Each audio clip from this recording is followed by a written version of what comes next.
m'appelle Jean-Luc Grossi, je suis au conservatoire depuis une vingtaine d'années, dans le service études scientifiques. Et j'ai conduit différentes missions au sein du conservatoire, depuis réaliser des études concrètes sur le terrain jusqu'à monter des projets, faire de la partie animation territoriale. Et aujourd'hui, donc, je suis plutôt chargé de projet, en montage de projets et en accompagnement de collectivités.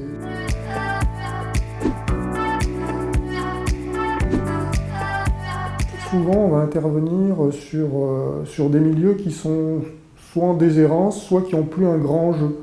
Par exemple, des zones qui sont trop humides, l'agriculture traditionnelle, elle n'y va pas. Alors aujourd'hui, elle n'y va pas parce qu'il n'y a pas d'enjeu financier ou autre. Il y a 50 ans en arrière ou 100 ans en arrière, les gens ils y allaient quand même parce qu'on n'était pas ouvert comme on est aujourd'hui avec des échanges internationaux. Les gens ils vivaient sur leur petit territoire. Et de l'herbe qui poussait, même si elle poussait en marais, ça avait un intérêt, il fallait la récolter. Aujourd'hui, ça n'existe plus. Donc ces terrains, ils sont la plupart du temps abandonnés.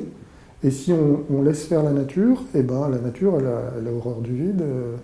Un espace qui était vide, simplement il y avait de l'herbe parce qu'il y avait quelqu'un qui l'entretenait. Du jour au lendemain, on arrête d'entretenir, on ne coupe plus les herbes.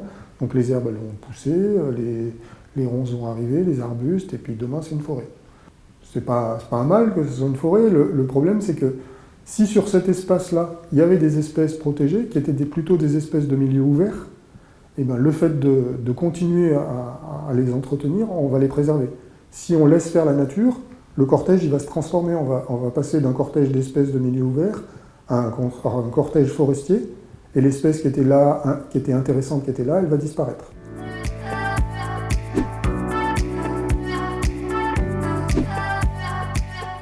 Quand on s'implique sur un nouveau site au sein du conservatoire, on se focalise sur les espèces dites patrimoniales, c'est-à-dire les espèces qui sont identifiées dans des textes de loi qui les protègent ou des listes rouges.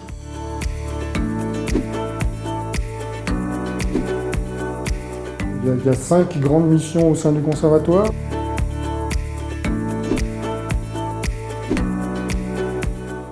Donc dans la connaissance, c'est les inventaires qu'on peut mettre en place sur des sites pour mieux connaître le site. Ensuite, on fait la distinction entre ce qui est inventaire, c'est-à-dire un état initial. On arrive sur un site, on ne connaît pas, donc on va essayer de voir tout ce qu'il y a dessus. Et puis une fois qu'on a mis en œuvre, qu'on a commencé à mettre en œuvre des opérations de gestion, on va mettre en place des suivis. Cette fois-ci, ce n'est pas la même chose, c'est-à-dire qu'on a une opération qui est conduite, et on veut voir si l'opération qu'on a conduite, elle est pertinente. Et pour vérifier cette pertinence, on met en place un suivi. C'est-à-dire, par exemple, on va faucher une prairie. Et ben, l'idée, c'est de faire l'état initial de la flore avant la fauche. Et puis, une fois qu'on aura fauché 2 ou 3 ans la prairie, on refera ce même suivi. Et on comparera ce qui s'était passé avant que la prairie soit fauchée et ce à quoi on a abouti.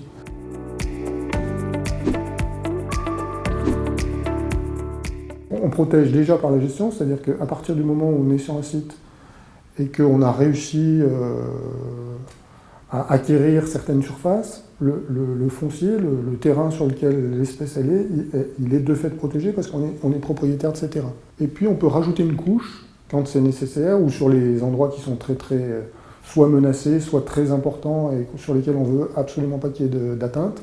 On peut aller jusqu'à la démarche de protection réglementaire, cette fois-ci en passant par les services de l'État.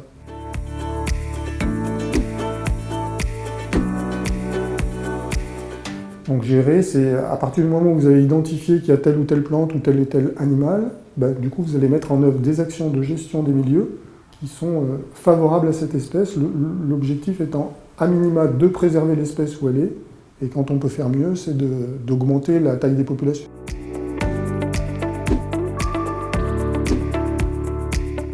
On s'inscrit dans plusieurs opérations nationales, comme la Fête de la Nature. Les conservatoires, ils ont une série d'opérations aussi, de chantiers notamment participatifs l'automne.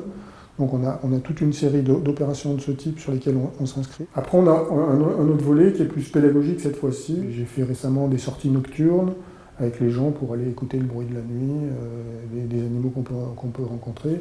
Donc tout ce volet, essayer de faire partager une partie de notre connaissance et faire s'approprier aux gens qui habitent sur les sites le terrain, parce que c'est le site du conservatoire, mais c'est pas le site du conservatoire. Nous, on est le gestionnaire, mais les sites, ils sont dans les communes, dans les territoires, et les gens qui habitent là-bas, c'est intéressant qu'ils s'en imprègnent un peu, qu'ils s'approprient de ces sites. Et pour nous, ça a un intérêt aussi, c'est que quand il se passe quelque chose sur ces sites, et ben ces gens-là, ils peuvent être des relais pour nous renvoyer de l'information ou pour nous alerter quand il y a quelque chose qui se passe.